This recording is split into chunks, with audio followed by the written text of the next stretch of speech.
हमारा ये शरीर चलता है विभिन्न पोषक तत्वों से मिलने वाले एनर्जी के कारण से। अगर ऊर्जा ना रहे तो हमारा शरीर बिल्कुल काम ही नहीं करेगा। हमारे शरीर के जो 12 मुख्य तंत्र हैं वह सभी ऊर्जा पर ही चलते हैं और हमें ऊर्जा मिलती है भोजन से, भोजन के ऑक्सीकरण से।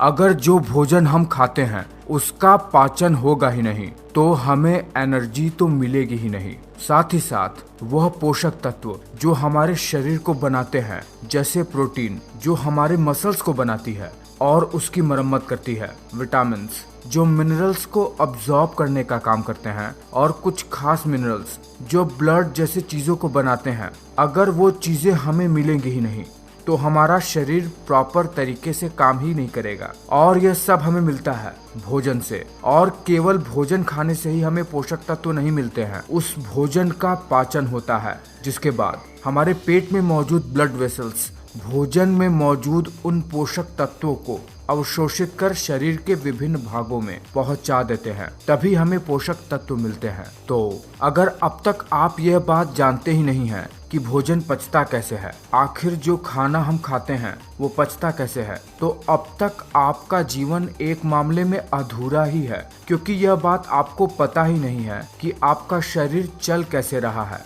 आखिर शरीर में ऊर्जा का संचरण होता कैसे है। तो बिना समय गवाए, बिना फालतू की बात किए हुए आपको तुरंत बताते हैं कि हमारे शरीर में भोजन पचता कैसे है। जैसे ही जब हम अपने फूड को मुंह में डालते हैं, हमारे खाने में हमारा सलाइवा मिल जाता है और दांत भोजन को कई सारे छोटे छोटे टुकड़ों में तोड़ने का काम करता है। यह सबसे महत्वपूर्ण काम होता है, क्योंकि खाना पचने के लिए यह जरूरी होता है कि भोजन को जितना हो सके उतने छोटे छोटे टुकड़ों में तोड़ दिया जाए।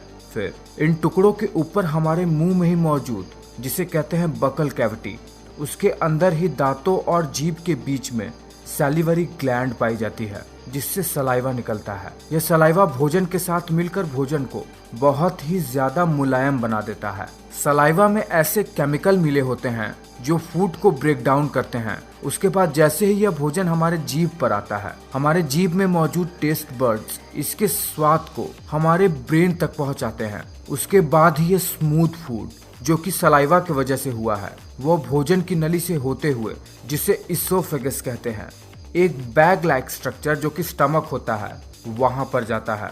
और जैसे ही भोजन स्टमक में जाता है, वहां से शुरू होता है भोजन का असली पाचन। पर खास बात यह है कि जब हमारा भोजन हमारे भोजन नली से हमारे पेट की तरफ जाता है, तब यह एक खास प्रकार की मूवमेंट, जिसे पेरिस्टालसिस कहते हैं, उस मूवमेंट के तहत हमारे पेट में जाता है, जिसमें होता यह है कि नली अपने आप को सिकोड़ती है और फैलाती है, जिसकी वजह से फूड आसानी से पेट की तरफ चला जाता है। जैसे ही भोजन स्टमक में पहुंचता है, स्टमक इस फूड को अपने इनर लाइनिंग से निकलने वाले gastric digestive juice, hydrochloric acid और म्यूकस के साथ बिल्कुल मथ देता है, यानी मिला देता है, जिसमें से मुख्यतः एंजाइम फूड में से प्रोटीन को अलग कर देते हैं। वही हाइड्रोक्लोरिक एसिड भोजन को बहुत ही छोटे छोटे टुकड़ों में बांट देता है। वही म्यूकस एक चिपचिपा पदार्थ जो कि हमारे स्टमक से ही निकलता है और फूड में जाके मिल जाता है, वो हमारे स्टमक के दीवार को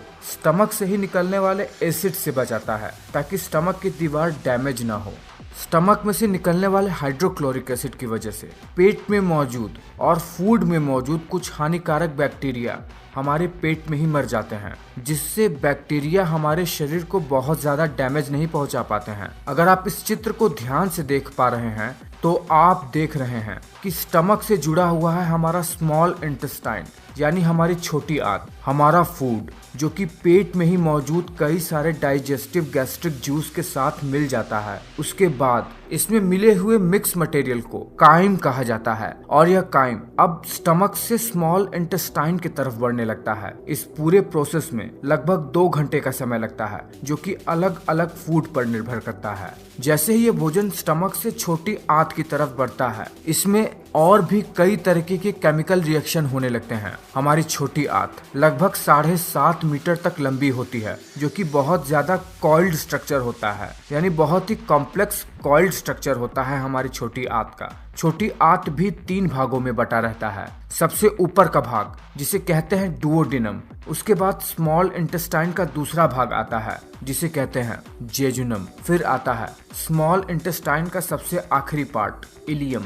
जब फूड स्टमक से स्मॉल इंटेस्टाइन में आता है तो वो सबसे पहले डुओडेनम में आता है, जो कि सबसे इम्पोर्टेंट पार्ट होता है छोटी आंत का। इसमें लीवर से आया हुआ बाइल जूस और पैनक्रियास से आए हुए पैनक्रियाटिक जूस फूड के साथ मिल जाते हैं। लीवर से आया हुआ बाइल जूस जो कि स्टमक से आए हुए भोजन के साथ मिल जाता है, उसके वजह से भोजन में मौजूद फैट्स अपने छोटे छोटे फैटी एसिड के स्वरूप में बदल जाते हैं, जिसकी वजह से इनका अब्जॉर्प्शन शरीर में आसान हो जाता है। वही पैनक्रियास से निकलने वाले पैनक्रियाटिक जूस की वजह से कार्बोहाइड्रेट, शुगर और ग्लूकोज में टूट जाते हैं। वही प्रोटीन अमीनो एसिड में टूट जाते हैं।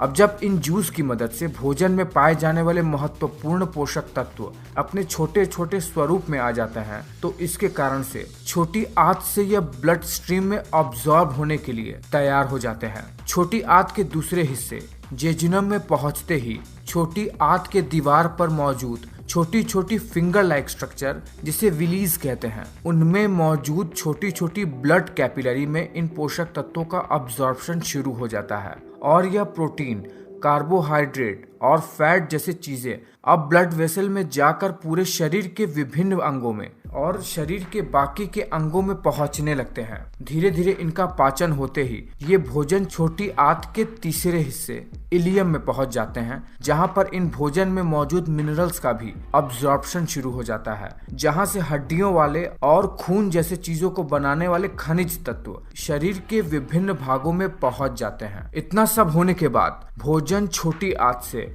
बड़ी आंत की तरफ बढ़ जाता है, जहां पर हमारे शरीर के लिए पानी का अब्जॉर्प्शन होता है और कुछ ऐसे मिनरल्स जो छोटी आंत में अब्सॉर्ब नहीं हो पाए थे वो बड़ी आंत में से होकर ब्लड स्ट्रीम में चले जाते हैं। बड़ी आंत साइज में 1.5 मीटर तक लंबी होती है और ये छोटी आंत से आकार में चौड़ा भी होता है। जो भोजन डाइजेस्ट नहीं हो पाया होता है या फिर जो वेस्ट मटेरियल होता है वो बड़ी आंत से होते हुए हमारे एनस से निकलते हुए हमारे शरीर के बाहर निकल जाती है, जिसे फीकल मटेरियल कहा जाता है। और इस तरह भोजन हमारे शरीर में इतनी कठिनाइयों के बाद पचकर हमें ऊर्जा देता है। तो आपने देखा बहुत ही साधारण सी भाषा में कि भोजन हमारे शरीर में पचता कैसे है, क्या क्या प्रोसेस होते हैं और वो शरीर के कौन से अंग हैं जो भोजन के पाचन में अपना सहयोग देते हैं। तो ये वीडियो आपको कैसा लगा है,